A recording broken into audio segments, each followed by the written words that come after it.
بچه ها سلام. صبح همگی به خیر. انشالله که همیشه سلامت باشید.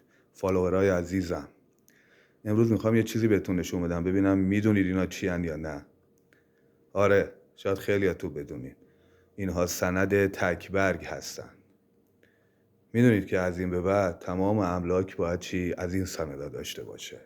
تا 1 سال و نیم 2 سال دیگه همه باید سنداشون رو تبدیل به این سندا بکنن. خب چجوری؟ پروسش خیلی سنگینه. حداقل خودت بخوای انجام بدی 6 ماه طول میکشه تا یکی از این سندا رو بگیری. ولی خب ما کارمون اینه. الان چندین سال در این زمینه فعالیت داریم. فکر میکنی اینا چند تا سندن؟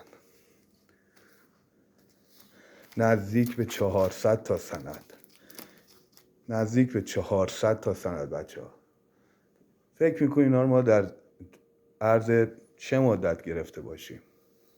اگه بگم شاخ در میارید 3 ماه.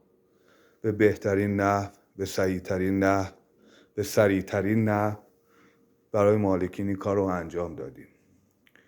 خدمتتون عرض کنم اگه که دوست داشته باشید اسنادتون رو، حالا چه یکی، چه 100 تا، چه 1000 تا، چه 10,000 تا رو تبدیل به این جور سندا بکنید، پیج منو دنبال کنید. شماره تلفنم 0913 578 5058. با من تماس بگیرید. در اسرع وقت با کمترین هزینه این کار براتون انجام بدیم. دوستتون دارم. ممنونم از همگیتون. راستی این سندا مال 2 تا مالکه. 265 تاش مال یک مالکیه. 79 تاش مال یک مالک. انشالله که مبارکشون باشه. خدا نگهدار همگی. دوستتون دارم. میبینمتون انشالله.